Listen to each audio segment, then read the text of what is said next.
guys in. See, I'm ready to go when you are. Yep, I'm ready. Anytime. Gold leader standing by. And there we're live. Hello everyone, welcome to the Flatt Pack show as another episode 42. And today we'll be talking about how to make a comic from scratch. And open up the curtains, the little thing I rustled up there. We've got me in the centre there. We've got Crumplebat.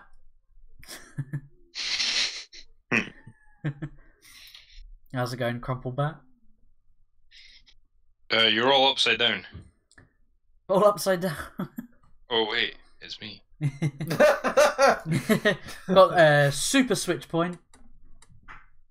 You know how it is. Apparently, wow, very just quickly done on that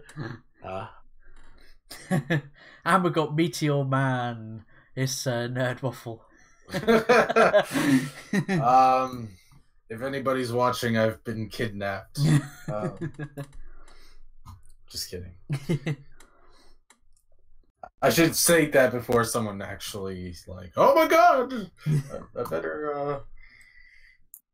Yeah, I don't know. So I tweeted out a silly little meme, just to sort of prompt some people for some suggestions for topics. Hell, we got a hell of a lot of suggestions from people, which is greatly appreciated. I got a load from Devine and Dark Philly as well. But today's topic, I think, Crumple Point, you suggested this one, didn't you? I honestly can't remember. I think I might have. I think so. It's entirely possible. I remember writing it down when you suggested it. I was like, oh, right, No, I've got my this phone. last. So yes.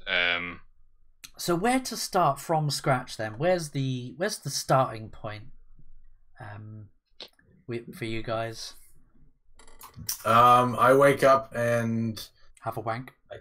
I take a crap. Sorry. I take a crap and I do all my thinking on the John, and that's where it all begins. Because He's not wrong. And that's where it all ends too. Sometimes. So sitting on the ceramic throne is it's almost like a meditation seat, isn't it? Sitting on the in the old office cubicle, doing some paperwork. You know? Because I think this topic came up because Crumple Point about 2 weeks ago you did a video about anyone can make a comic, and it was actually quite full of really good advice and quite inspiring. So it gets you out. So any of you guys, to start us off? Oh, that was a big reason I started my YouTube channel, by the way. Is I was writing stuff anyway, and I kind of wanted to. Is why I guess my channel is a bit of everything, because I really wanted to do a blog, maybe critiquing things, and I also wanted to do one of a sort of my writing journey. And then I kind of thought it was easier to do it as a YouTube channel because I've only got my phone, so typing is a pain in the arse basically. And we have a house computer, but everybody's kind of using it at different points in the day. So yeah, the way I did the YouTube channel was to kind of get people not to go, oh, I'm established and here's how I do things. It was more to show what I was doing as I was doing it, and then I didn't know if I'd actually manage it or not. You know, so it was all on the hope that I would actually manage, because I didn't want the end point to be and it's a failure. You know, but I wanted it to be. I found it really annoying that I guess there's loads of stuff that, because they're quite good at what they do, established writers and artists don't tell you. And it's not because they're keeping it to themselves, it's actually just because they're really good and they've not thought, oh, people might struggle with that. I genuinely think that. That's why I liked Ethan Van Sciver's channel so much when he started out, because he was taking care of those little details. And yeah, so that video was kind of part of that process of keeping people apprised as I go. But because it's quite a slow process, I don't have as many videos of process work like that I would like. But I do put them up as often as I can. And I've finished the Peptis challenge today, so that's it done. I have absolutely no idea how I'm distributing it yet, but it's finished as like it's all lettered, it's all inked, everything's done. And I've printed off one physical copy for my own benefit, but so I expect another video as well. Can you say at this time how many pages it is, or is that a surprise? Oh, it's only 13. It's a small comic. Oh, okay. But that was an interesting conversation I had with Spike a while ago, and we can probably continue that among ourselves. Is people really underestimate how much work it is making a comic? Like, it's not the same as just drawing a little mini fun comic, like on a bit of scrap paper. If you want to make, this is like somebody said comics with an X. This is a comics type thing, like a very sort of early 90s indie style, like because I don't have the resources really. And even then, it was bloody difficult, and you can completely see why you needed like a 4-man team. So, for anyone sort of new to the show, would you like to sort of pitch a little sort of story summary of what the Peptis Challenge is? The Peptis Challenge is it's basically a black comedy action story, something like that, about in a sort of cyberpunk-ish future where everything sucks. Everything is just this constant war between like corporations and the government, but because this is a Comicsgate related thing, that's not what it's about. That's happening, but the story is literally about one dude who goes around basically he works for a soft drink company, and he goes around as a hitman for that soft drink company against rival soft drink companies. And there are lots of these such hitmen always getting in trouble with each other, and massive large-scale gang wars between these sort of companies, and that's what the story is about. Is he sort of like a corporate enforcer and saboteur of like yes, the competitors? but they're called sales representatives in the book. So it makes it sound like a very formal, official job role. Yes, and then when you go into a soda company's territory and blow up all their soda machines and put your own ones there, that's called a hostile takeover. You are in an unauthorized sales location. Yeah, basically. So the whole story starts because that happens, and then it just goes from there. He's inspecting his vending machine in his area, and it all goes horribly wrong. So yeah, it sounds good. I'm looking forward to reading it. And see, at Nerd Waffle, you've been working on a little project yourself. Yep. Which is good, by the way. He showed me, and I've enjoyed it. It's really quirky and cute. I was hoping to get it done by the end of this month, but it's been super hectic and whatnot. At least I got to make a couple of videos on my YouTube channel this month too.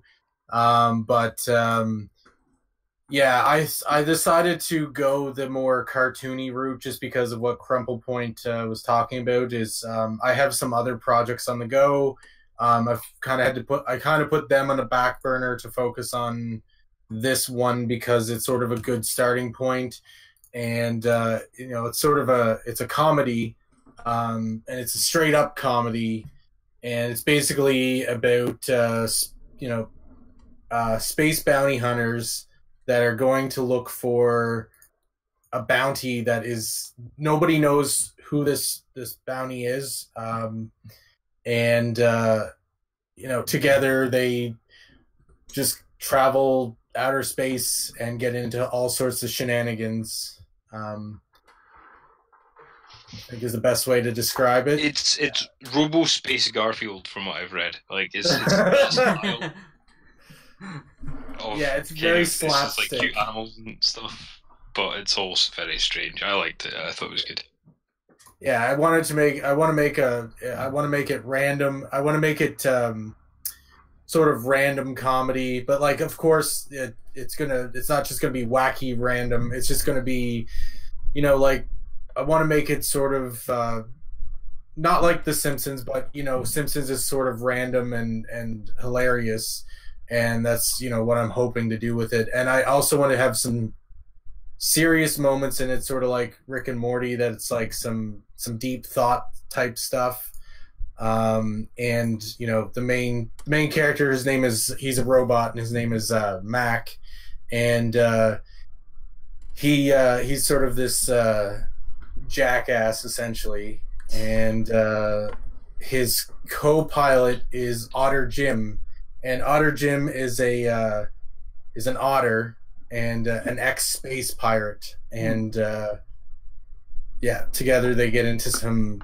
Here's how it pretty much is, though, is that I want to try to make the crew, the bounty hunter crew of this ship, I want to make them sort of normal-ish, and have the rest of the universe be like insane and stupid and crazy and stuff.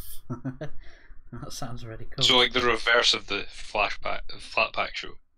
The rest of the world's pretty normal, and then we're all crazy. Pretty much, yeah.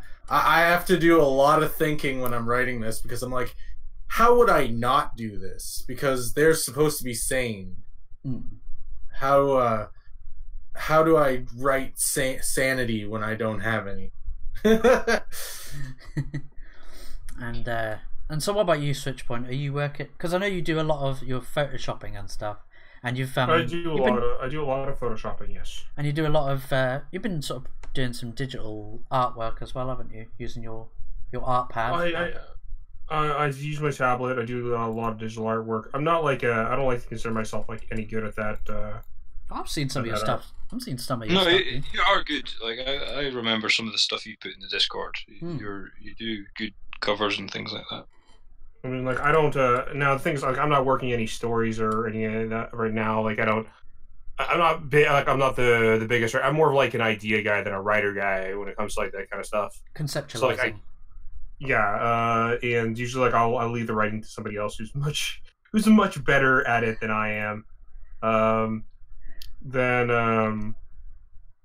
when it comes to that kind of stuff. Now for me, I like to also and I do like I do digital art. I've been working on Inktober. I haven't put any of the pieces out. I'm just kind of doing it for practice, more doing like quick. I'm doing it differently. Like I'm not doing a concentrated. I'm doing like a quick 5-10 minute piece kind of thing in Inktober, and like doing to see if I can work on my quick drawing skills. Yeah. And so like I'll do like a quick like blue, and then I'll immediately go it over with ink and see what it looks like and what looks good and what looks bad on it, and just help my speed get up on it. So I haven't like done anything like amazing in Inktober. That's not the point of it for me. Just kind of practice. I also like when it comes to memes and it comes to like doing Photoshop stuff, because Photoshop is not only for memes. I also use it to like create. I've created avatars for people with it. I've also created like backgrounds for people, things of that nature. If you give me if they have stock images or they need me to work on something for them or fix it up in some way, shape, or form, I'll usually try my best to assist. I don't charge much for it either. It's fun, but like it is for that kind of scenario like that. For me, when it comes to like ones that I do on a passion on those Photoshop ones, like the memes or stuff like that, like or things I just do for the sake of doing them, I never know when it's gonna hit me. It kind of just like it's like I watch something and then just I see I watch something or a friend of mine watches something and they explain it to me. Then I'm like, and then it's just like a light bulb just flashes, and then I'm like, oh, so then like I've spent like hours working on a meme before in Photoshop because it's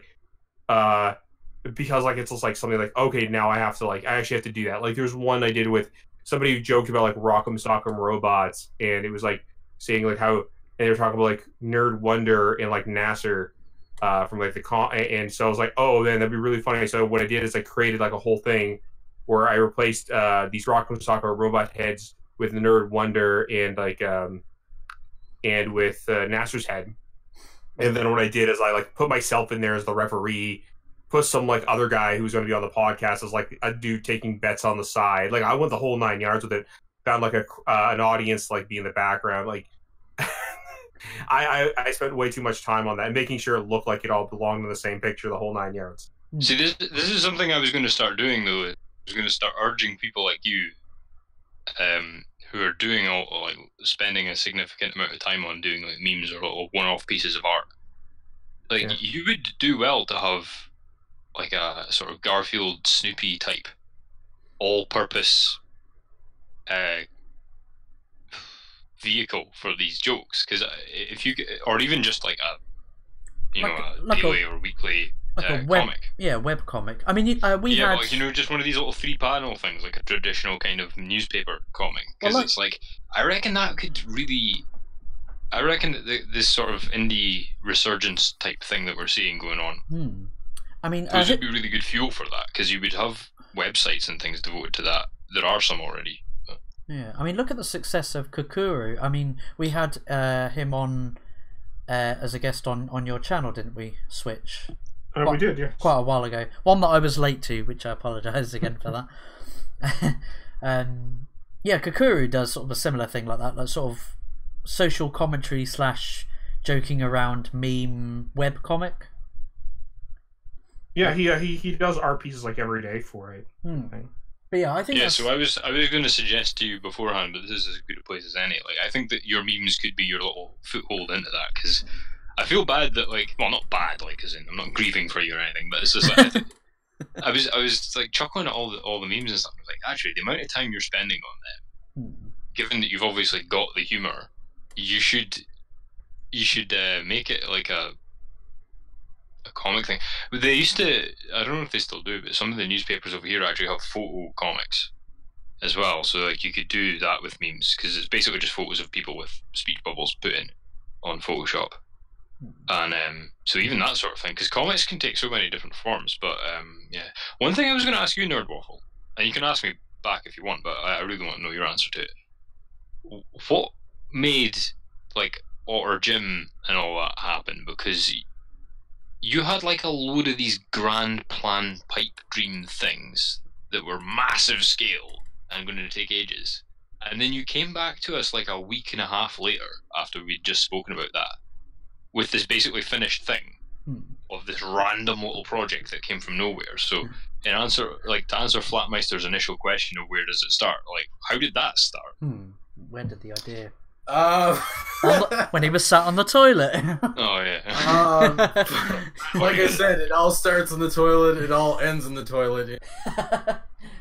Comedy's case. No, you know what's funny is it's actually something that I mentioned actually a couple of times before and have been sort of seeding in the minds of all of our viewers is always be working on multiple projects, and Robot Zero wasn't a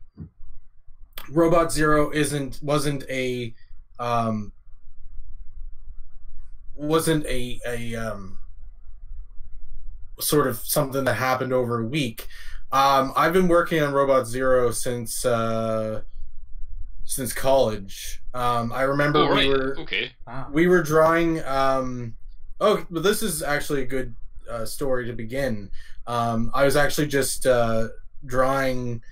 I was in animation school at the time, and we were drawing.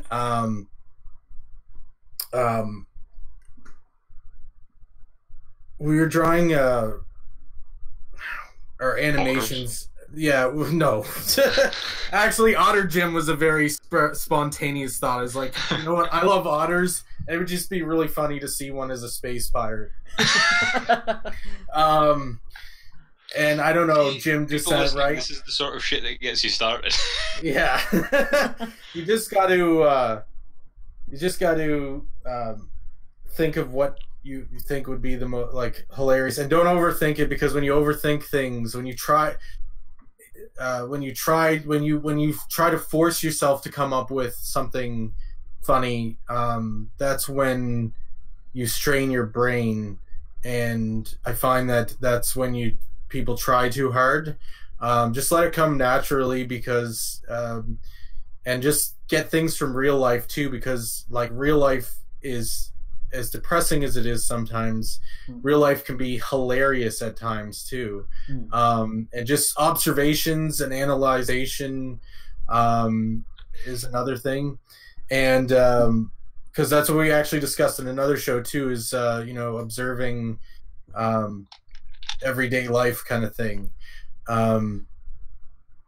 And anyway, so I was in animation class, and we were sort of drawing characters, and we didn't put a lot of detail into the characters because we were supposed to be animating them. So we did like the whip crack. So that's like one of the things they teach you is they teach you the seaweed, and you just animate 2D seaweed, and it teaches you a certain, you know, a technique of sort of a wavy movement. And from that, then they teach you other techniques that, you know, have to do with the basic techniques that you learned. And one of them was the whip crack. So you need a model for the whip crack, and we just drew this sort of you draw, usually they got us to draw like this basic person with like no detail on it, because a couple of our teachers said with animation, the simpler the better, because you don't want to be animating 500 pieces of hair on every page kind of thing. So, you know, as students, they taught us on a simple figure. And I don't know, I was just at school late one night because it was a 24-hour school.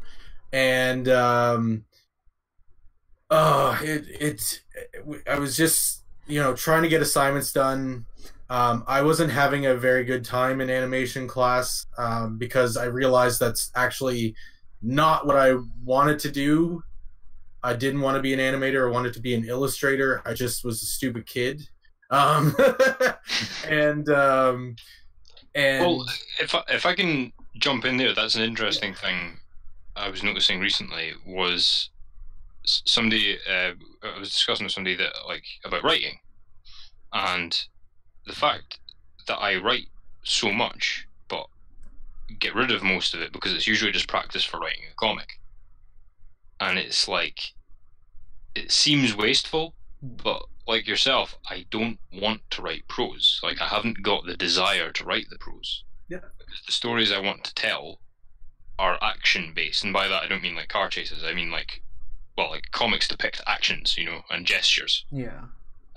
Expressions, and that's how I like telling stories. Yeah, I like writing about factual things, like, because Jaime Moreno has a website that I've written an article for, and I'm wanting to do another one actually. But I like writing in that capacity because it's factual. I like that's the style of writing that I like to, you know, do the typing for. But when it comes to actual storytelling, it's only comics I'm interested in. So that I had the similar situation in Nerd Waffle with the writing aspect. I've never tried animating, so I couldn't really say, but I don't think it would be up my street particularly either. Comics is really its own thing, and it's too often subordinated to other art forms, I think. Funny enough, that was another reason why I was having a hard time in animation school, is when we did do sketches and stuff like that in sort of life drawing classes, and like, we didn't do just animation, we did do art and other, like, you know, to get some basic foundations in. I was actually, I don't know if it was jokingly or what, but somewhat ridiculed by certain, not ridiculed like not in a mean way, I guess. I don't want to say ridiculed, but sort of like, I don't know how to describe it, but think of a dog, like, and someone being like, no, bad, foo-foo, bad. But what I was being sort of poo-pooed about was that my style of drawing was more comic book style drawing, because that's what I sort of I read and I wanted to aspire to be. And when I got to animation class, our teacher was very much Disney and anime.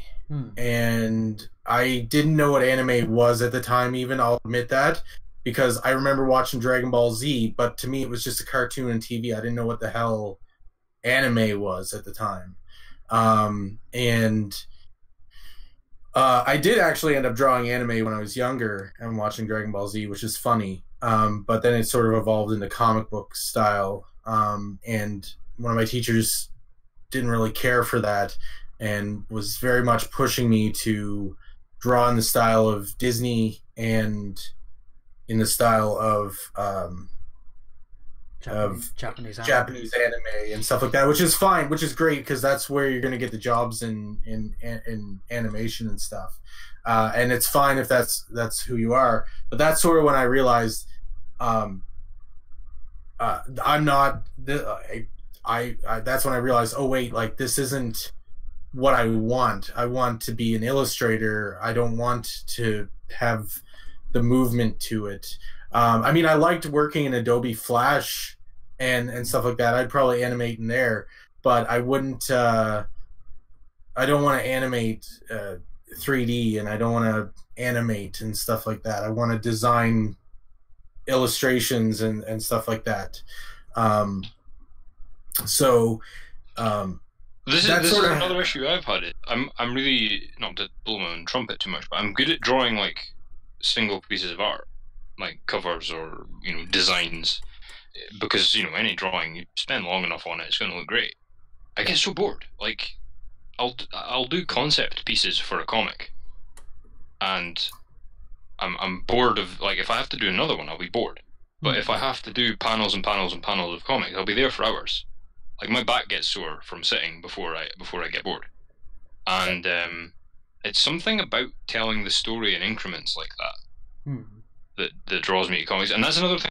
I think that if you're not that way inclined to tell storytelling, you are going to be kind of fighting a losing battle, because you can tell so kind of loudly when an artist or a writer or both is just using comics to get into TV or get into set design or get into concept design. You can just tell, because it doesn't look like it belongs in comics. It's its own thing, and I think that dictates the sort of stories I like to tell, because a lot of my ideas kind of only work in comics, because it usually, just like with films, how an action filmmaker will go, oh, I really want to do a scene like this, and then they kind of not build the movie around it, but they'll wait for the right project, or they'll maybe build backwards from there or something.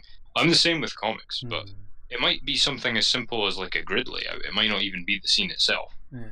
I just want to quickly address the chat. Jay says there's a lot of car chases in Scotland, Nessie. And hello to... Yeah, because we have cars up here, Jay. Donna We're not in the dark ages like you are. Donna Troy is here. Thank you for joining us. She says, I am offending you, Nerd Waffle. And Wayward Nerd said, as someone who went to animation school, I can relate to what Nerd Waffle's saying a lot. I got pushed into CGI. I hate CGI. I wouldn't mind, I before I switched to digital filmmaking, I didn't mind the modeling in sort of Maya or Blender, and it's something that I didn't really get to finish learning and have sort of forgotten about over the years. But I'd like to go back and relearn it and learn more about 3D modeling, because I think that is something really cool and something illustrators could use. But as far as rigging the model and everything, I don't know. Maybe eventually, but it's not my thing. But that's sort of how Mac came to be, is that this little model thing, I just sort of did some extra little doodling on it one night when I was bored at school, and I was just like, this is kind of a cool character. So we were in a storyboard class also, and I sort of started storyboarding the first couple of pages that is actually going to be in the first comic. But then I sort of, life happened and shit like that, and it's a long story, but that's how Mac came to be. Yeah. Maybe in a future episode I'll discuss. So it's not as new as I thought. That's interesting, because it came out of the blue for me, because you hadn't spoken about that one so much. So that's quite funny. A lot of my concepts have been around since high school and college, and I've sort of evolved them over time. Like, I have this character in one of my serious comics that if I ever get around to making, she used to be a good character. Like, she used to be a nice person and stuff. Now I've just changed her completely, and she's just this psychopathic person. Hmm. So it's it's a lot of this stuff has evolved over time and stewed in my brain Yeah. and stuff. So yeah. Because I think I remember saying to you guys, you know how I keep going on about this sci-fi idea that I've got in mind, and Which I keep telling you to just turn into a comic as well, well. well, I then sort of went back to this drawing board. I thought, right, I'll put my sort of creative juices into something new. So I sort of started conceptualizing another idea for like a small comic book. I've got this idea. I've never watched any film noir before. I've got this idea of this film noir, sort of hard-boiled detective type story, but so it's in the sort of late 40s, and the Roswell incident has happened, right? But it was made public straight away. It wasn't covered up, and they found out that ship that crashed was like a recon ship, and then about a year later, spaceships then sort of descend upon the city, and aliens and humans then start living sort of side by side. Yeah. So I got so you sort of follow this character, this sort of hard-boiled detective who's just returned from the war. Yeah, he was a POW in Japan. He's quite misanthropic. You know, he's seen the worst that humanity can offer, and then along come these aliens who, yeah, this is basically like a big flotilla of like all these different species that, like these refugees from a distant galaxies, have all sort of come to seek a new home. And so yeah, again, still early days with like the plot, but yeah, I got this idea of mixing film noir but with, you know, sort of aliens in the 1940s. So I got this sort of idea sort of stewing. See, I'm not sure the correct way to go from there, but usually what I would do is what you've done is you've written it out kind of like a plot.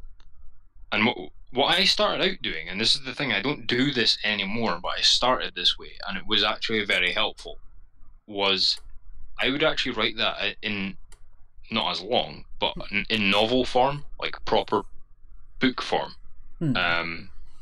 And what that kind of did was, because I have another project, a steampunky kind of one that I'm not using just now because reasons. One of the things was I learnt so much writing this project that by the time it was done, I realised that most of it was redundant. And so what I did was, it's about 150-page manuscript written like a book. But what happened was, as I was writing it more and more keeping the visual in mind. Yeah. And then it got less and less prosaic and more stage direction-y, which was my intention. And then gradually I realised the elements that it would take to make a script, but I kept writing it prosaically. And then what I did was I started, once I planned the length of it, I started transferring that into script form. But as I'm doing that, I'm taking the stuff that was in prose and I have to work out a way for that to be transmitted visually. Yeah. And so that has to be done by a gesture or a facial expression, or maybe a letter that somebody reads, but then you have to add in a scene when somebody reads it, or, you know, something like that. Because I have this thing as well that I don't like.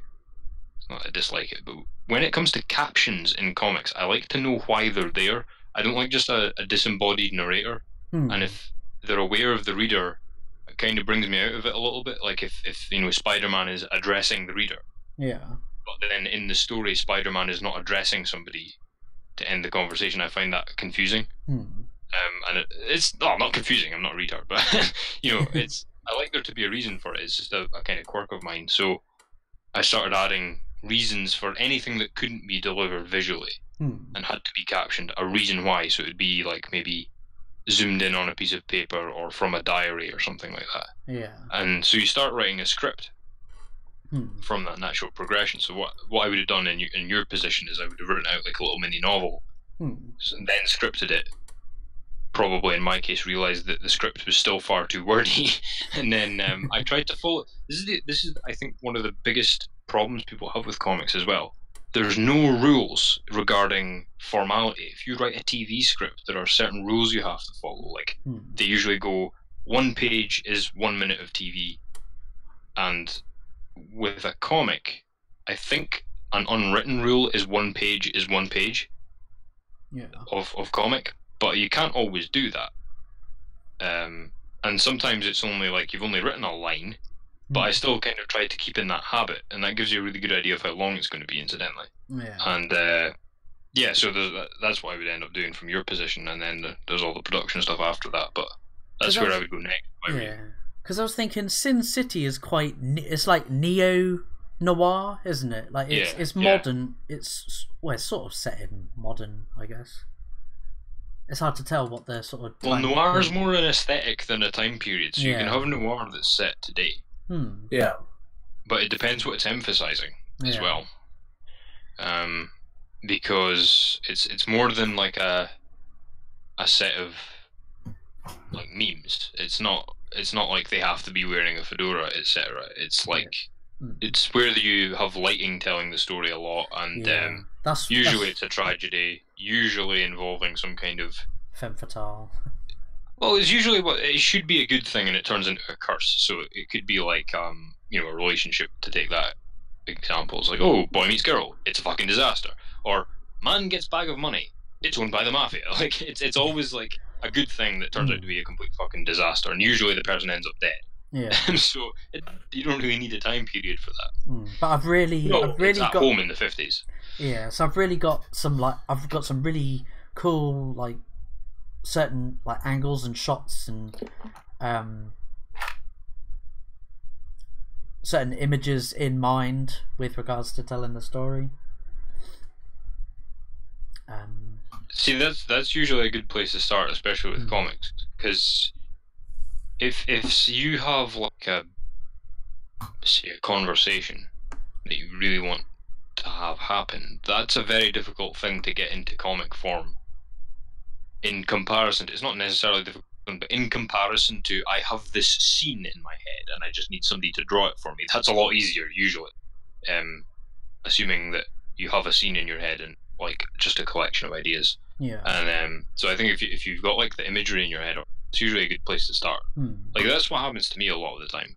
Is I find that one of the interesting things with comics is like, particularly because we all like superhero comics as well, a lot of it is it's like a series of power poses, Like if you look at Batman and Spider-Man and all that sort of shit, Daredevil, it's a series of like, whether they're hitting somebody or sitting thinking or jumping off of something, it's like a series of power poses. It's like each panel should be worthy of being a sculpture. So because of that, I think if you've got like an image in your head with like the steam's coming up from the drain pipes and the trench coat and the hat and all that, like that can be enough. Like it'll be pretty thin if that's all you put in it, but it's enough to get started. Yeah, and then you can sort of think where to go from there, sort of thing. Like, okay, so you have this really cool idea. Okay, well, where do you go from there? Like, where do you go from there? Yeah. And I think obviously the time period fits well, obviously with like the history as well. In that, the sort of the end of the war with the time period is important, and the aspect of like, does it hold importance to the story you're telling? If it doesn't, then kind of just choose whatever time period that you want. Because I was going for sort of like an alternate history timeline kind of story in that the Roswell incident wasn't covered up. Cause I think that happened in 1947. I think when I looked it up online, so it happened sort of mid 1947. So that's obviously the end. Okay. And then do you want to tell like in a modern time setting or? I don't know. I've got this sort of idea of it set in the sort of early 50s, late 40s. old human weaponry and technology versus superior alien technology. That's things another like that. interesting thing with a story as well, like with comics. I know you don't draw much, or do you? You don't draw much, do you, Fatmaster? No, not really. No. But if you are more the drawing type, especially if you're drawing your own thing, if something's set in modern times, unless you have a very specific kind of brain, you are going to get bored drawing boring modern things over and over again. Because that's what the majority of it is. Like buildings, for instance, like cityscapes. People spend so many hours on cityscapes that nobody looks at. And that was something I was aware of doing older projects, and then the Peptis challenge is like, if I'm going to draw a cityscape and there's a good chance nobody's even going to look at it, why not make it interesting to draw at least? It's like, okay, so what would that entail? It's like, well, I could set it in the future, you know? So all the buildings look fucking weird, and there's strange advertising signs everywhere. And it's just like, I still don't want to draw advertising signs. And then the black comedy comes in there, because it's like, okay, well, let's make them funny then. And so part of it for me is just trying to make it fun for myself. Yeah. And so with the 40s and 50s aesthetic, with the aliens aesthetic, that's going to be much more interesting than just drawing a normal, like, present day detective comic. You know, like, you can make that fun, but a lot of it's going to be drawing mundane things. Now, if you have to draw, you know, a building or a gun over and over again, but it's from an older time period or a future setting, it's going to be more interesting. Yeah. Because that was another thing with the Peptis challenges. I was having to draw a lot of guns and things like that, and I made them futuristic to make them fun to draw. Like, it's not that I can't draw modern guns. They're, you know, fairly easy to draw for the, you know, they're practical designs. They're easy to draw. But if you're going to draw them, like, sometimes 4 times a page for 3 pages, then you need to make them interesting, and then that usually ends up with me doing a complete fantasy setting for that reason, like whether it's future or in the past or whatever. Because like if you're drawing somebody's shoes a lot, they might as well be interesting, and the most easy way to make them interesting is to make them, you know, not from our time. So yeah, so that's sort of one of the other ideas that I've recently come up with and sort of working on writing a little bit. I have a message from Spike to tell you to check out something called The Whisperer in the Darkness. The Whisperer. It's a scummy noir tragedy. So get it checked. Wait, let me write that down just so I remember that. The Whispering what? The Whisperer in the Darkness. Oh, The Whisperer in the Dark. Yeah, I tried to find that book you were talking about there, Crumple Point, but I couldn't find it. Which book's that? The Winterman. Oh, yeah, that fucking tragedy. That Wildstorm went out of business just as that hit the shelves, so there was no second printing or anything. And I'm at the stage where I'm like considering scanning mine into the computer, because if anything happens to my trade paperback of it, I will fucking cry. Like. So we've all discussed sort of our little conceptualizing ideas.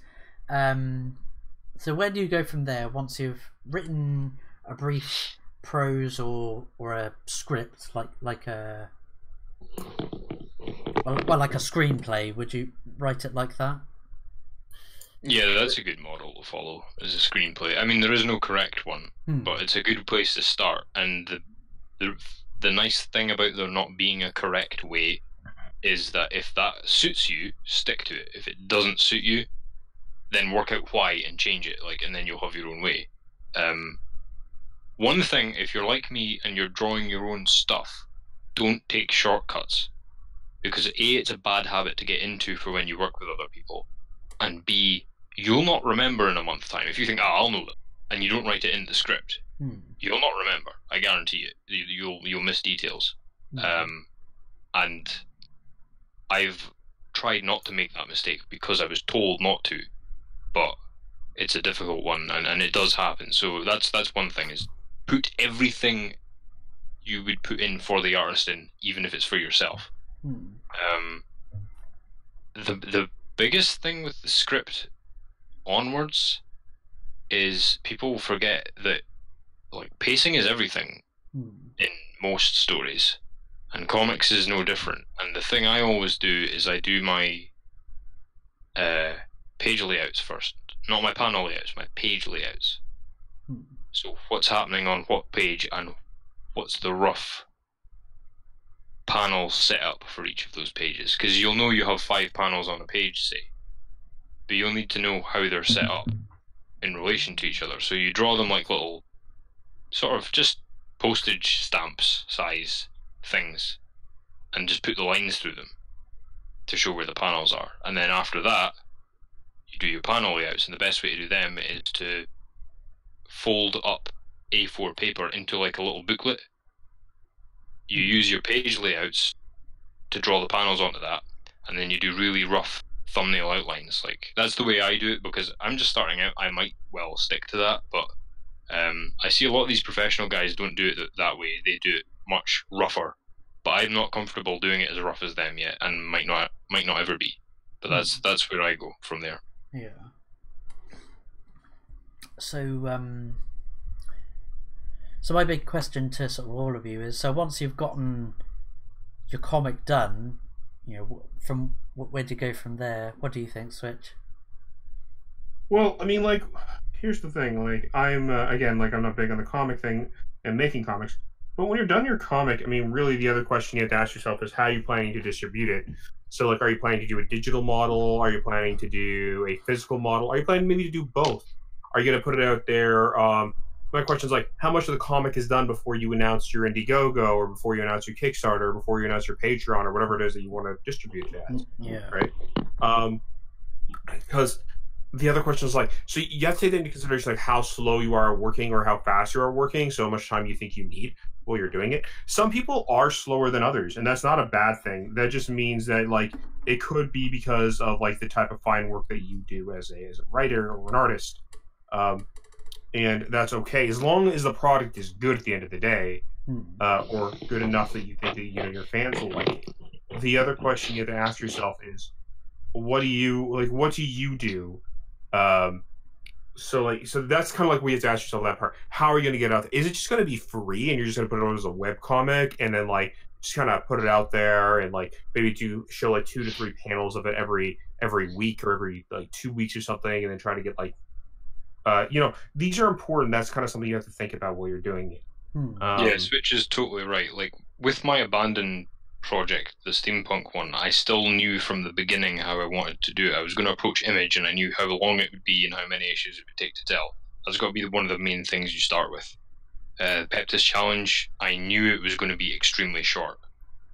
One of the mistakes I made, but I knew this would become a problem, is what Switch is saying of where are you putting it and for how much.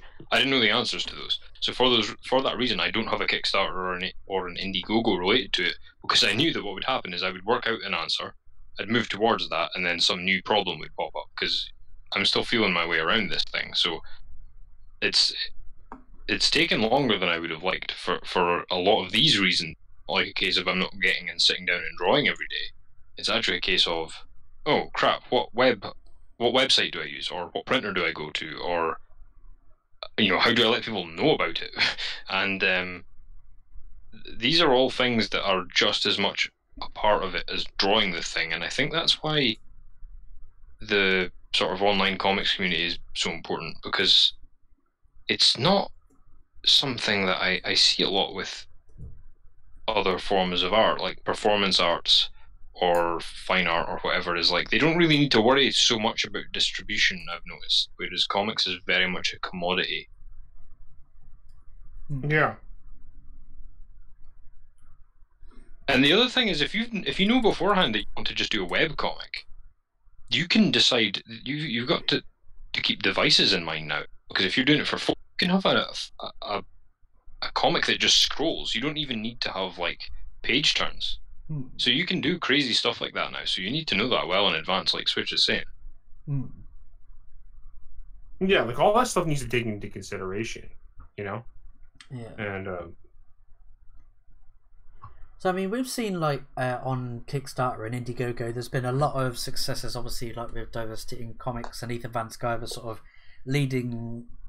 I wouldn't say leading the charge, but they've been the sort of most sort of well known. I mean, and on your channel, Switchpoint, you've interviewed quite a few people that are independent comic creators. Blue Mamba, and Blue Mamba interviewed Nasser in his book Starlight, and he's actually doing Brutus now. I've talked to him about that. He actually came back on for that. Yeah. I've interviewed Jeff Lafferty about his book. Can't remember the name of it right now. Sorry, it escapes me. It's been a while. I've interviewed. Who else did I interview? Oh God, like the list is on. It goes on and on and on. I've touched base with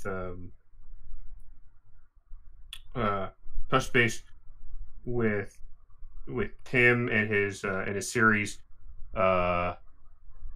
Nerdwolf has spoken with him too, actually. Columns. Columns. Yeah, Column. That's the one. And that one seems to be doing decently fine. I mean, he's starting to get more patron followers and stuff like that, and then he's still doing that series. Oh, that's good. Yeah. Like, and I still think.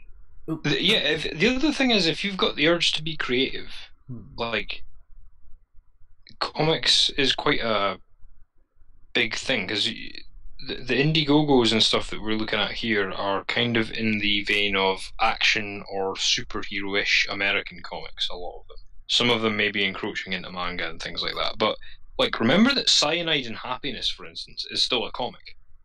It's not the same kind of comic, but it's still a comic. So there is room for everything. But like Switch, you've been a bit. I think like what you do and what other people are doing for creators, giving them a platform like that is massively valuable. I know Nerdwaffle, he's become a bit swamped with work and stuff like that, but when and I hope you get back to it, but like he was starting to do the same thing, and I think like a lot of artists need that exposure and crave it. Yeah. And that's why I partly set up my kind of online presence, was because I didn't decide one day I just wanted a YouTube channel for the sake of it. I was doing it as a means to letting people know about my comic stuff. And that was a year ago I started my channel, so that shows you how far ahead you need to be thinking. But you need that presence online, and that's why those guys have been so successful, is people know them before the thing comes out. Yeah, I think it's important, like in this day and age, to at least get like some kind of social media presence of some sort. You know? Yeah. I think it's like required if you're going to be doing like, well, especially if like what you're going to be doing is related to online culture in some way. Yeah. You know, whether you like, you might not agree with me. Maybe I'm wrong, but I mean, like, I'm willing to accept that. But at the same time, like, I've seen a lot of people that just don't have that internet presence or culture. And no, I don't mean just going on Twitter. I mean like actually like making a YouTube channel, maybe having an Instagram page, maybe having like that DeviantArt page. Yeah, sure, you may not like those platforms, but at least gets people knowing about you. Yeah. You know? I mean, even if you're not a fan of it, like, I put up myself drawing every day on my YouTube channel, here once a week even. That's going to do more for people knowing about my art than, you know, than people just like me being like, I'm an artist, and just randomly saying it to people on the street. Yeah, you know one of my best videos that still does well is how to draw Scarlet Spider-Man, and the only reason I don't do like that sort of thing every day is because I was getting it was getting sore and difficult to hold my phone up, and I could never find a bloody like an arm for my iPhone that I liked to film. And then we were moving the house round, and we've moved the desk and everything. So as soon as I've got like a stable working area again, I'm getting an arm, and I'm getting the iPhone set up there, and I'm going to just do what Switch says, because those videos do great, and it doesn't even really require me to do all that much except do a drawing. And so it's practice for me, it's entertaining and stuff for somebody else, hopefully, and it doesn't need all the internet bullshit. Like, you don't need to be kind of pointlessly entertaining and discussing drama of the week. Because it's not easy for people because you need to maintain your online presence, and you'll notice if you look through your sub box, you'll have a guy that you like, and they'll be on every day or so, and then just randomly they'll have like a couple of days of talking about something that's nothing to do with their channel because they need to get a video out every day. Now, if you're drawing, it's much easier. Yeah, I mean, that's my problem. I need to upload more. Oh, but that's the thing, right? Is with your stuff, you need to wait for a story that's actually worth you talking about, and that doesn't actually happen as often as stories that aren't worth you talking about. Yeah. So, and that's you've the thing, got to make that decision. And that's the thing. Like, I don't want my YouTube to be. Well, I wouldn't say my content is negative. I am bringing sort of gaming and geek news. But yeah, I want to be sort of talking about more sort of positive things and not the. I do enjoy talking about, oh, look at what this SJW has done, but yeah, I do want my channel to be more than that, and I do want it. And that's why I enjoy doing the Flatt Pack show with you guys, because we can be positive and we have constructive dialogue with each other and with the people in the chat who always join us every week. Yeah, so that's my problem really. I do need to. I want to make more sort of positive videos. It's hard sort of coming up with, oh, what should I talk about? Yeah, so if you're drawing, or even this is another thing, drawing is quite singular in that respect, because there's a lot of writing channels I follow that can only bring writing advice out every couple of days at the most. Yeah. Like every week is usually the average, but if they're trying to do it faster than that, they've got to throw in something else like a book review or something like that, and then you're like, oh, that's not what you really do, that's strange. Yeah. And so there's a couple that will do like their work in progress daily diary or something like that, which verges on vlogging, but it's still topical. But drawing's a really good way to do that. And then that's another thing I did was that's another reason I kind of review comics and talk about what's going on in comics, is I want people to understand. No, I want people to know that I understand the stuff, so that when I'm asking for like their attention or their money for a comic, they know that I have at least a passing idea of what the fuck I'm doing. Yeah. They can argue, and I will listen, whether I've applied that well or not, but at least they know going in that I know what I'm doing, whether I've applied that or not. And I think I have applied it okay. Yeah. But yeah, I think if you can review a comic well, like, and correctly critique it and show that you know what's gone into it and why, when it comes to you doing your one, that should carry over. Yeah. And people should know it carries over.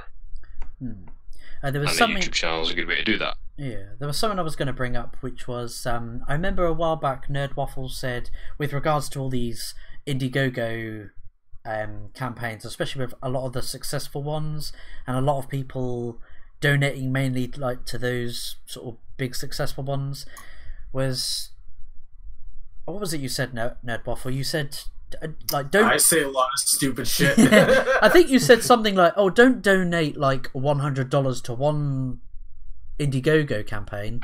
Like, spread Not it. If it like you said spread really... it.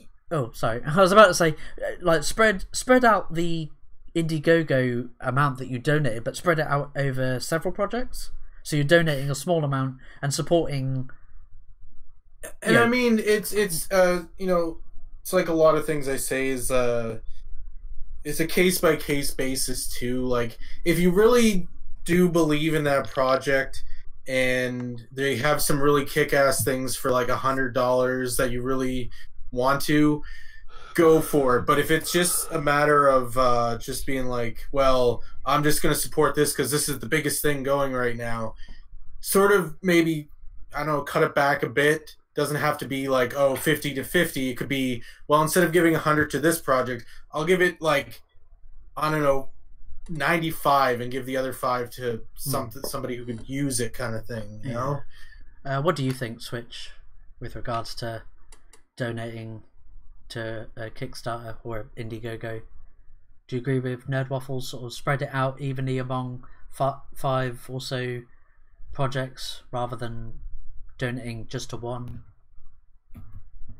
Honestly, My point of view is make sure you're donating it if it looks interesting to you, really more than anything. I mean, like, I can't tell you how much to donate or how to spread it out. I mean, sure, it'd be nice if you spread it out to like multiple projects, and sure, it'd probably even have a better impact if you can show that like multiple projects are successful. But at the same time, I honestly can't tell you how to spend your money. I can only honestly tell you, you know, you have to buy what you think is right for you. You know, and like if you don't like Jawbreakers but you like Cyberfrog, then buy Cyberfrog.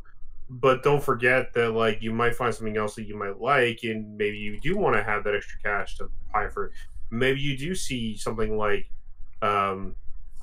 maybe something like Brutus comes out later on, and you're like, oh, but I already spent $100 on Cyberfrog. Well, maybe if I spent only 50 on Cyberfrog, I'll have 50 for Brutus, and then down the line I'll have like another, and then down the line hopefully then I'll even have like another 50 for something else. Sure, I mean like spending the 100 might get you extra perks. I'm not saying it won't, but you know, I want you to feel like, you know, you're buying projects you hope that you'll like more than anything. I think that's more important. I think that's more important rather than like trying to spread the wealth around kind of thing. Because like, at the end of the day, I want to make sure my money felt like it was worth what I bought too. Yeah. Just want to address the chat again. Wayward Nerd says he has a Tumblr account. Despite the bad reputation it has, it's not as bad as you think it is, as long as you don't follow people who suck. I'll make sure not to follow the worst of the worst one on there. And we've got Trey 50 Daniels. He's saying, "What's up? What's your comic about?" I'm not sure who he's addressing that question to. We have Crumple recently just finished his comic. He's gonna try to distribute that out there. If you want to check him out on his channel, Crumple Point. If you are a patron, I believe I think Crumple actually gives you a copy of the comic for free. Yeah, I've got a couple patrons, and I've decided if they donate more than $2, I will just give them the thing. So if you, I don't know what I'm going to do distribution wise. What I might actually end up doing, I don't want to do this, but it might be the best way. Is I might even just get people to donate to the Patreon, like a tip for the link to the book. Donate like once. Just donate for 1 month. Yeah, just like a one-off donation type thing. Because I don't know what the easiest way will be. I don't want to do that. It doesn't seem very professional to me. But it's. Well, I just want to get the thing you could out set up a PayPal donation. Yeah, that's another thing I'm looking into. So it was just like a case of I've just finished the thing today, and it's just been made into the one document and everything. I'm going to do a different cover for it. I'm actually not happy with the cover I've done for it, so that's another thing. But I've sent it to a couple people who've been helping or who are patrons or whatever, and I'll wait on what they say back, because it looks alright to me, but I want to make sure that when I send out the link and everything, that it looks to me, it looks to them like it looks on my computer. And this is relating to the topic as well, by the way. This is stuff you've got to think of. You might be the best artist in the world, but if you're not thinking of this stuff, you're not going to get anywhere. And this is a thing of like, I need to make sure I've formatted everything properly so that when I send people the digital copy, it looks to them on their phone or whatever it is as it looks to me when I finished it on the computer. And that's a tricky thing, and I'm not by any means an expert on that. Switch, you probably know more about that kind of thing than I do, especially the distribution and payment side of things. But yeah, these are all things you've got to do. Honestly, I mean, like when it comes to that kind of stuff, your better option is, I would say, set up something like in things where, if you're going to stick with the book being digital, your better option is, and I think that's what you said you're going to do for this book at least, then your best option is set up that PayPal, say, hey, just donate like a $2 or $3 or whatever you think the book's worth towards my PayPal, and I'll see here, and then I'll make sure to like. So then you set it so that when you get that email notification, you say, okay, just make sure that when you email me that, when I get my email notification, I will then respond to that email notification with the book, so you'll get that PayPal. Now you can also set up something. A good way of doing it, actually, and anybody listening should take Switch seriously, because he buys a shit ton of comics and speaks to a lot of creators. So another option is you could also set up like there's like Etsy pages you can set up and stuff like that, which will take care of that kind of stuff for you. Yeah, I like Etsy. I might use that. Yeah, it's an option for sure. Another thing I was going to say is just because we're kind of jumping about a bit, and that's quite fun anyway. So it's just in case I forget to say it, is like be prepared to be massacring scenes of yours when you're making a comic, because all these practicalities are going to start stacking up, and that big moment in the middle where you had the two characters going into Bendis speak for 2 pages over the great issues of our time might not fit, or it might not fit the tone, or it might be jarring, and you might have to get rid of that scene and many others like it, because in your head it was great, but when you write it in script form, it should show itself as a problem in script form, hopefully before, but in script, and certainly when you're doing the page layouts. But you're going to have to get rid of loads of scenes that you really like. And my advice to people for that is don't worry about it. If you're being creative, it's like being fit, in that you might worry, but this is such a good scene, I won't be able to make a scene like that again. It's like, well, you can put it to the side, you don't just have to delete it, that's the other thing. You can save it for something else.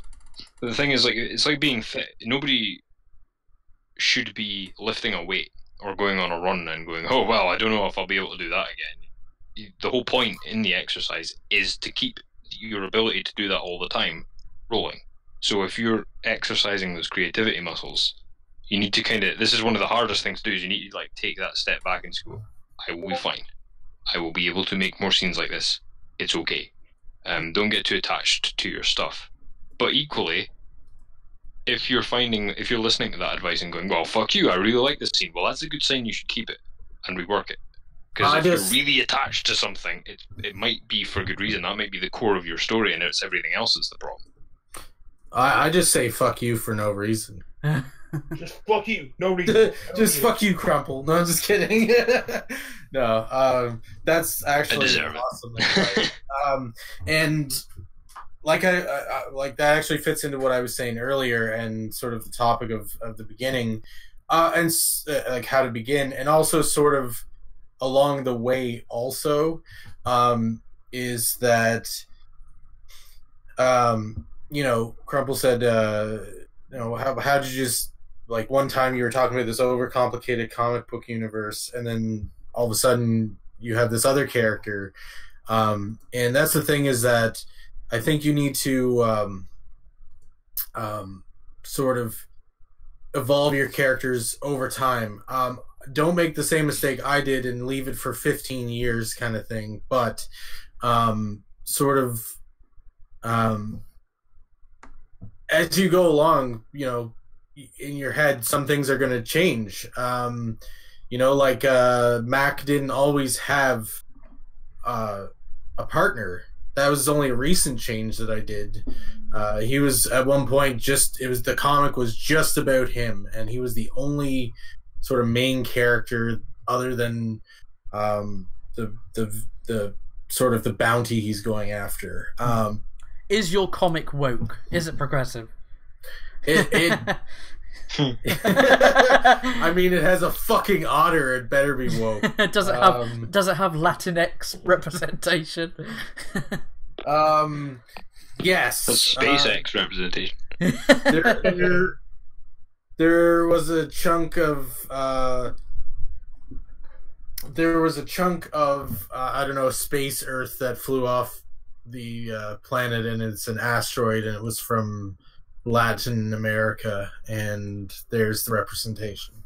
That was the thing with the Baptist challenges. There's loads of little jokes in there that perhaps only I'll get, but there's loads of little things in that are just rebelling against that sort of thing. Like, the book has, I don't mean it's pointless in that you're wasting your time reading it, but it doesn't have like a point. It's just things happening. Like, there's no message on purpose. Like, there's no like hidden aesthetic politics things on purpose.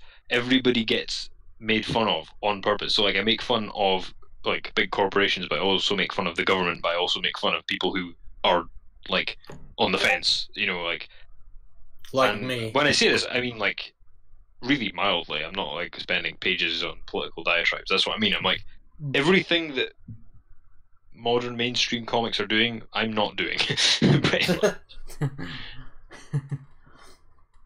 And you get a no prize if you can spot the hidden Pepe in the book as well. But, you get a no prize.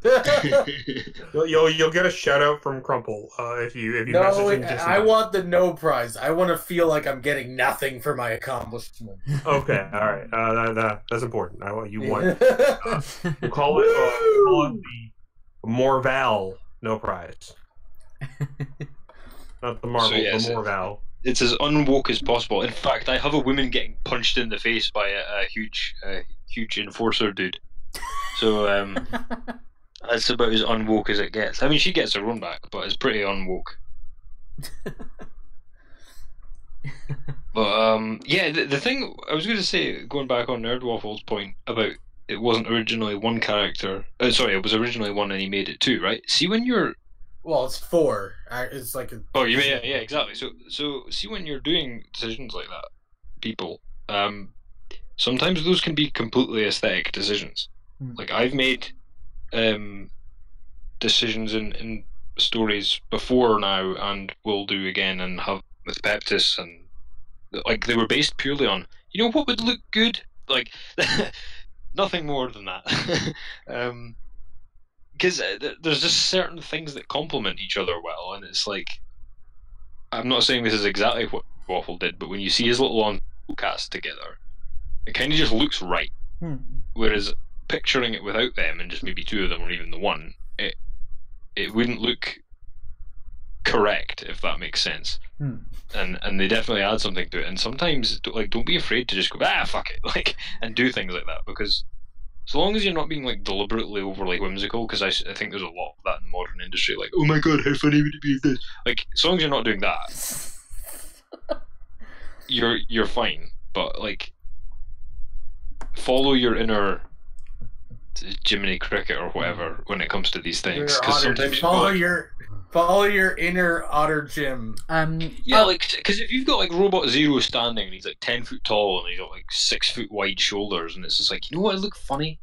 A tiny little BB-8 shaped parrot on his shoulder. Like, that might be the key to the fucking story. Like, that might be what blows it open for you. Because like this gigantic monster man would look really funny with a little birdie on his shoulder. Like, because aesthetically it just works. You know, like things like that will pop up all the time. Yeah. And it breaks it up visually for the reader, because they're not just looking at the same thing all the time. Because that's the other thing with the Pepsis challenge I've tried to do, and I will continue to try and do in other stuff, is like, I get bored of modern comics when, like, if somebody has a gun, right, and they're running around with a gun, I get bored of looking at it, because they're wearing clothes that I would see running around with a gun that is just a practical looking gun, and I see it 1,000 times, and then if the camera angles aren't like batshit crazy as well, it gets really visually, and then all that jumps out at you is the speech bubbles, and then they pretty soon blend into one another. So if you can get anything that breaks up visually the story, that's another thing when you're starting out in the how-to category. That's another thing you can use. I think like Switch and Nerdwaffle are better to talk about this than me, but I think somebody should say something about software when it comes to making comics as well, because like I do a kind of old school 90s indie method of I just like literally cut the fucking paper up manually and put it together or whatever, but like that's not a sustainable solution. So you guys should probably talk about like Manga Pro and comics life and things. So basically, I don't think that your method is wrong at all, Crumple. I think that that's actually awesome, and that's how I used to do comics back when I was in high school. I didn't have a computer, so I just manually drew them. I drew out the lines. I drew it panel by panel. I would sort of draw one panel and then figure out, okay, what's going to happen next, kind of thing, and I draw the next panel, and I just do it that way. I'm not saying that that's the right way to do it or not. I was only a dumb kid, but it seemed to work back then, and it was very quick and easy and that sort of thing. But the other method I'd have to sort of start with before I get into software, because software can increase this sort of thing, but storyboarding is another thing that I learned in both animation and film, that I really feel like it actually, I've been starting to try it recently, and I find storyboarding is a good way to do panel layouts and stuff. Not panel layouts, but like a good way to sort of make things easier is storyboarding something. The other thing is, as far as software, a lot of people, they say to use Illustrator for like actual doing the art. I am not very good at Illustrator, and I'm more of a Photoshop person, so I mostly use Photoshop to edit my drawings. I'll draw it first, and then I'll take it in, and then I will do sort of digital touch-ups and stuff like that. And then what I'll do is, because I tried scanning things that I color, and it just doesn't look right. So I just do the coloring and stuff like that, and sort of line work in Photoshop. And then I actually use a program. It was like $30 Canadian, so it's probably like $2 American. That's a bit of an exaggeration, but it's probably cheaper in the US. So I spent about $30 Canadian, and it's called Comic Life. And I've used it for actually since the first Comic Life, and it's actually it's sort of a cheat sheet, but it can be and it can't be. Like, you can, with Comic Life, you can take some of the sort of lessons that you would see in one of Crumple Point's videos on like panel layout, and you can just be like, okay, instead of drawing the panels, instead of going into Photoshop and making a box like with the square, like the shape tools and stuff like that, and taking all that time, with Comic Life you can actually take a panel, plop it onto the page, and then resize the panels. Or if you can somehow figure it out and it works for you, they also have like actual page templates where they have sort of templates with panels already on them, already laid out. You can even resize them, so you plop it on and you're just like, this panel's not really the right size and I kind of want to adjust it. You can do that as well. So they sort of just make things a lot more straightforward and easier than having to do all of the legwork. It's really deceptive as well, because this is all dealt with, I think, by the letterer, usually. So it's a deceptive name. And lettering, speech bubbles, panel, not panel layouts in the sense of deciding where everything goes for the story, but actually like getting the thing so that everything's arranged ready for print correctly. Yes. That fucking threw me for weeks learning how to do all that. And like I learned to do it loosely, like I've done it as best I can. Yeah. But see, just like making speech bubbles, doing the lettering and stuff, that is really is an art form of its own. Now, okay, it's maybe not as artistically challenging as like designing a character or something, but see, in terms of getting the thing ready for people to read, it's an indispensable part of the process, and not enough people speak about it. It's really frustrating actually when you come up against that wall. Even with Comic Life though, it's very, very still important to know panel layout and speech bubbles and all that stuff, and you can actually adjust the speech bubbles and everything. You can adjust the tail of the speech bubble. You can increase the size, decrease the size. If you have other fonts installed into your computer, which some of them you do have to purchase and stuff like that is one of the downfalls, is it only comes with so many pre-installed fonts. They do have a lot, but the thing is that If you can find some free fonts that are really good, you can install them into your computer, and they will show up in Comic Life. Quick footnote: Blambot is really good for that. I know that there are other bigger font sites, but Blambot is specifically formatted for not only like things like Microsoft Word and stuff like that, but also for other comic programs. And on purpose. Be careful. The one warning I have is that I have actually researched into is fonts are tricky on computers because some will actually pretend like the font is free, but they actually ripped it from another site, and the font is actually,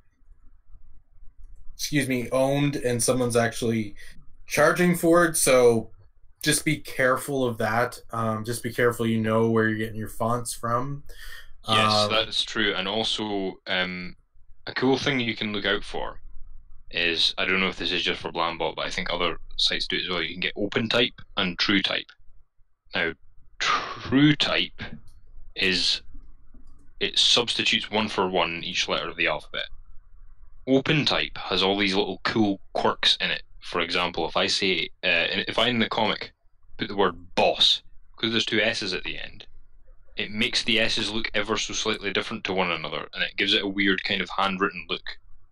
And that is so cool. Like you don't even know it's there until it's not there, and it's really cool. And this is the thing. This is partly why I wanted to do the stream. Is nobody tells you this shit when you're starting out. You think, okay, I can make a 6-panel grid and draw some cool shit in it and do, a story, and the guy has a cool costume and all that. It's like, yeah, that's all great, and it is all great. I'm not saying that sarcastically, but not nearly enough people prepare you for the mundane shit towards the end. And I think that's partly because not enough people reach the end. Like, not enough people get to the stage of actually putting in the work where they're ready to be doing what, Nerd Waffle's saying, right, I'm at the software stage. Like, nobody gets there. Or not nobody, but it's really hard small press in indie as well, because, Marvel have, fucking teams of people to do this, but if you're doing it on your own, it is hard. And so you are the one-man army. Yeah. Or one woman, or one man, whatever. One thing I'd recommend is, if you do use Comic Life, you could actually, and you are an artist, you can actually use it to your advantage by, you can still do the storyboard and stuff like that. What you could do, actually, so you can get some better quality, because one thing I did learn in animation school is that if you draw really big and then you shrink it down, it's going to look a lot better. So what you could do is you could take a piece of paper, I don't know, 8.5 by 11, or if your crumple point, was it A8 you used? Yeah, we would probably use A3. A3, that's the one. So yeah, whatever your paper style is, and figure out how many panels you have, and take a piece of paper, and each panel make another drawing, and then take that into Comic Life, and you can actually just plop them into the panels there, and instead of having to sort of do all the sizing on the one page. You can do that if you want, if you're more practical, but you could actually just say, oh, I have 20 panels in my comic. Well, I'm going to get 20 pieces of paper and do a separate drawing for each panel, and then scan them in, and then plop them into the specific spots. See, that's a Well, I'll honestly tell you a trick here. Please do. If you're gonna make an art piece, I recommend actually making it on the bigger piece of paper, because first of all, more real estate means more room to get more detail. Yeah. Also, when you shrink it down, it's going to look much better than it does if you work on it on the small size. Yeah, this is a thing I can say from not doing that do that, because I didn't do it on purpose, because for the sake of practicality, I needed to be able to just get a piece of A4 paper out, get the work done, and put it away, and keep doing that for months. I didn't have time or space to be cutting shit out and scanning it in and seeing if that worked and all that pish, right? But it's totally the better way to go if you can get the time to do it. This thing that I'm doing is a little ashcan book, so it was just to prove to myself I could do it and to see the work through, and it looks rough because it is. Your comic looks great, honestly. Like I think you shared something with in the group chat there, and I thought it was fine. I thought it looked awesome. I thought it looked professional. Thank you. I appreciate that. But like one of the things I've noticed with it is like with the panel borders, for instance, they look really choppy, and then this is another thing that why software is so important, or at least knowing which one you're going to use and all that, is because I've sent copies to people and then looked back at them and they've been blurry, but like the lettering hasn't been blurry, but the drawing has been, and then so I've tinkered with it and found that it wasn't blurry on the file, but it's blurred somehow, and you need to work out all this shit. Now, there's less chance of that happening if you have just used bigger stuff and shrunk it down. One of my talents, and people have always quite like patted me on the back for this a bit, is like I can draw really, really, really small and really detailed, but the thing is, it's like that's not really good. You need to be able to just draw big and shrink it down, and that's the thing is, when you're at the scripting stage, you should be thinking ahead. Are you doing like an underground artist thing where you're just slapping the thing out on A4 like and scanning it in and sending it off, or are you wanting it to look professional? Because if you want it to look professional, you need to do what the guys have said and do it on, I would say, if not do the whole, you have two methods you can use. Do the whole thing on an A3 paper and shrink that down to comic size, or do every panel on a separate piece of paper, scan them in, and play with them in the computer and arrange them that way. Because you could draw a whole, like one panel that's going to be the size of, a stamp, but you could draw that on A4, make it massive, and then shrink it down because you have that freedom. So you need to decide beforehand. Yeah. Also, keep in mind that you need to, if you're going to do it on actual comic size paper, which is trying to find the size. Just one sec here. Say it's normally like an A4 piece of paper, sort of folded in half. 11 by 17 inches. I usually find is, I think, the size that the professionals use or whatever. Yeah, Flat. That's an actual size that's like in between A4 and A. I found that out the hard way. It's pretty big. Actually, Ethan Van Sciver recommended it, the Strathmore Bristol. Yeah. And I noticed, because I actually bought, from Blue Line, I bought the actual Blue Line art book thing to do comics on. I purchased, I still have a bunch of them. I purchased them when I was in high school because I didn't have a computer. And what I've noticed is that I did a few comics on the 11 by 17 inches back in high school, and I went to scan them in a couple of years ago, and it's just, well, you have to find a scanner that's big enough. So if you don't have access to just a large scanner, you might get away with, especially if you're shrinking it way down, you might get away with doing it on just regular 8.5 by 11. And then the Bristol board size should work with pretty much any scanner, and that's part of the reason they use it. And it's just a real. real. What I did and write it on A4. See, when the page is done, it'll still look wrong, and that's the reason. Is because the comic guys use that size, not A4 size. So it's just the dimensions are actually slightly different. It's not entirely a size issue. And if you've only got an A4 scanner, do the other thing of draw the panels on separate pieces of paper, cut them up and scan them in separately, and then edit them in the computer if you can.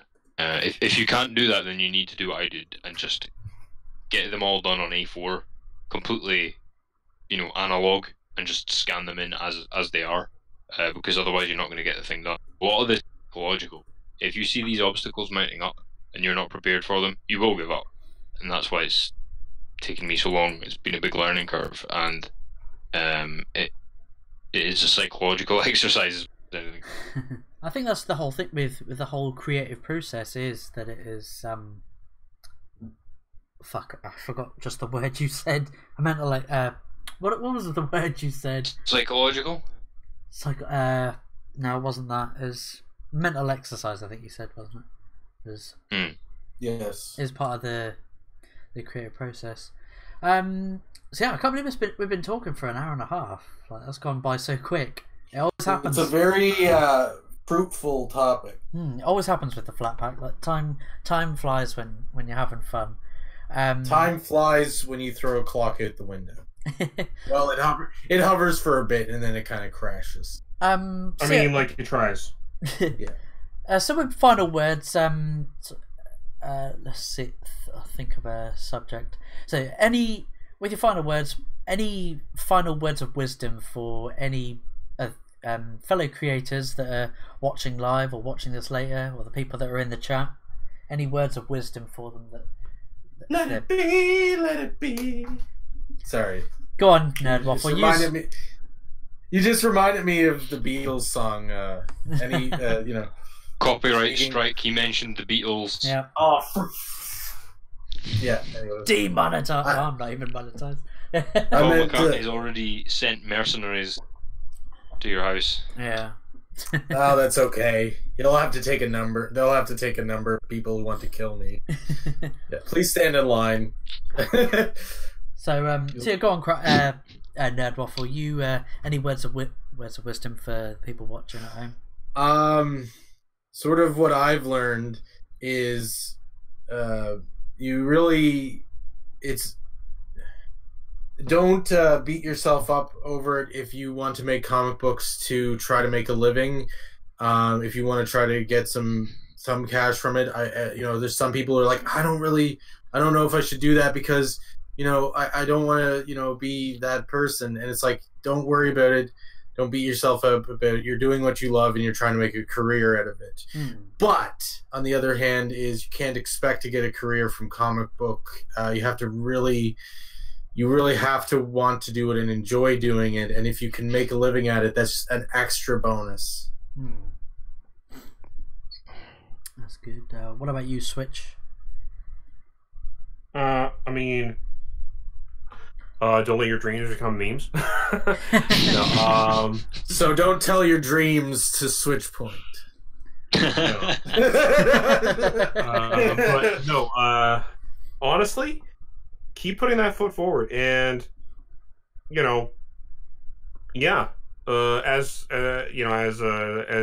Nerd Waffle said, don't go in expecting that you're gonna like do this full time right away.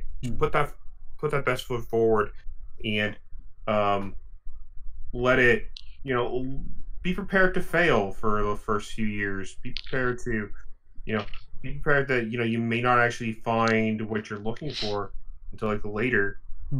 Hell, for all you know, that first project might not even be the one that gets you that foot out the door. You might not get your Superman or your Batman in the first go. That might take you like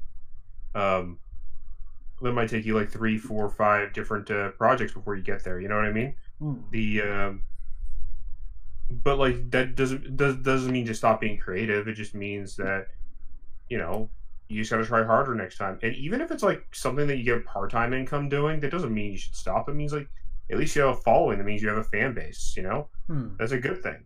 And let it grow. Let it become something natural. Yeah. And what about you? Well Crumple? said, both of you. Definitely. What about you, Crumple? Comics is a discipline of drawing and writing, so make sure you're comfortable with both. I spent a lot of time learning to write well, and that was what the main chunk of it was, because I could always draw passably, but learning to write was a hard one, because you're gonna think of cool moments and then you actually write the sentence and you go, oh, that's cool, and you go back to it the next day and it's fucking horrible emo teenager pish, and that's gonna happen a lot. So you need to make sure you're really comfortable writing, so that when you go and combine the two, you're happy with what you've done. You need to also know, like, be honest with your level of competence, because this is the thing: is my steampunk story I was mentioning before. It's a 6-part story, so 6 issues, 30 pages each. Way beyond my level of competence.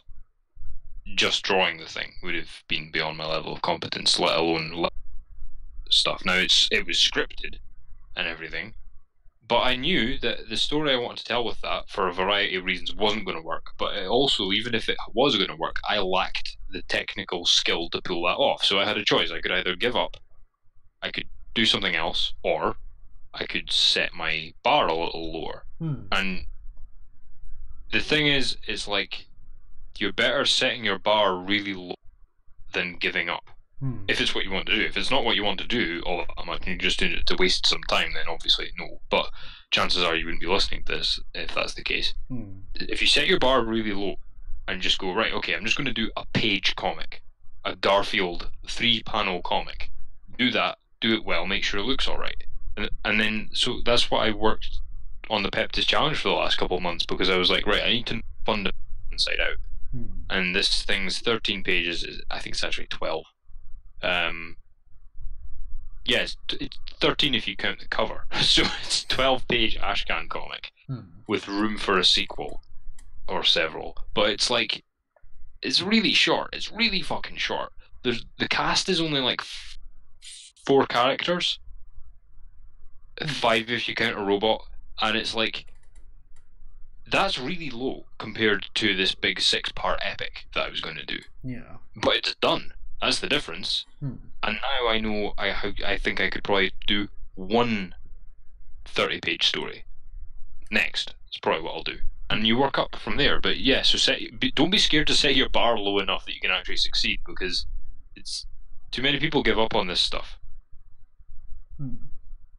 What about you, Flatt? What's your final word? So I was definitely agreeing with you with knowing your limitations. Like, sometimes the most simplistic idea or simplistic design works really well. So things don't have to always be overcomplicated. Like, you can just simplify things. And also with the Comicsgate community it's not the misogynistic, women-hating, minority-hating harassment campaign that they claim it is. I've met so many, including you three guys, I've met so many other really cool people, other fellow people that enjoy fictional media, whether that's comics, games and movies and such, and also other independent creators. And I think that the community is a force for change and a force for good, because this has actually opened up a lot more windows of opportunity to collaborate with each other. Sorry to break the rules of final word, but what Flatmeister just said for a lot of people will be the difference between bombing out and finishing their work. Is this whole networking really? Comicsgate has really opened up this network, and especially with having top Marvel, DC, or people that have worked for Marvel and DC, like John Malin, EVS, and there was another name that I can't remember just now. Is it Donald DeLay? I think he's worked for Marvel, hasn't he? Donald has, and Spike's worked for them, and Spike, there's loads. So we've got Donald's worked for Marvel, yes. So we've got loads. Donald actually worked for he worked for Image. That's what. Oh, Image, that's it. Yeah. So we've got loads of people that are professionals as well, that are within the community, active within the community, and engage with the community. So it's a force for change, and I see a lot more independent comics possibly overtaking the mainstream, seeing how things are going, and I really look forward to seeing all this new material coming out from all these independent creators. So yeah, keep working hard, everyone. So that's my final word. So yeah, I'm trying to see what our topic is for next week, because we've got a load of suggestions. I might do a poll for the future ones of which order. They're always fun. of which order people would like to see. So we've got world building, got creativity and critical thinking. With regards to creativity, beginning, middle, and end, or we could divide it up into beginnings and middles. I don't know what that suggested me. I don't know if it means like. Oh, that's because we talked about endings already. Yeah. But we could talk about that in the behind the scenes. Yeah. Yeah. And then there's also origin stories as well, which would be a good one. So I'll have to do a poll on those. There's also many more. Oh, there's many more. I got loads written down. We have enough. Oh, sire, there's enough fish to last to the end of time. Unlimited. Oh. If anybody has survived this long, by the way, throw these videos around to your friends because they don't go out of date. We pick the topics as topics. We don't just talk about whatever's newsy. So and I have a playlist which is called the Flatt Pack Show, which I do add these videos to that, which reminds me I need to do that. So yeah, it's been the Flatt Pack Show. It's been me, Flatmeister. It's been Nerd Waffle. Remember to hug the person next to you while you're drawing your comic, and keep it toasted. I mean, yeah, it's good practice. It's been Switchpoint. I mean, justice. Sounded like you had a bit of a brain fart there. You're like, no, it's just like I just wanted it. I just got to ask, Switch and Crumple, are both of your mother's name Martha? I'm just. No. Why did you say that name? His name is not Martha. But you know what? I'll let that be the mystery. Chat can take a guess on my for comments for later. If people can guess my name, guess my mother's name, I'll discuss it later. You know. And it's been Crumple Point as well. Do I still think in those little yellow boxes? So with that, we'll catch you in the next episode of the Flatt Pack Show. See you next Wednesday, 11 PM GMT. We try to be on time. And with that, we'll catch Also assassin. That's it. Hey, you went all throughout this video not saying that. But we'll catch you in the next video, everyone. See you later. Bye.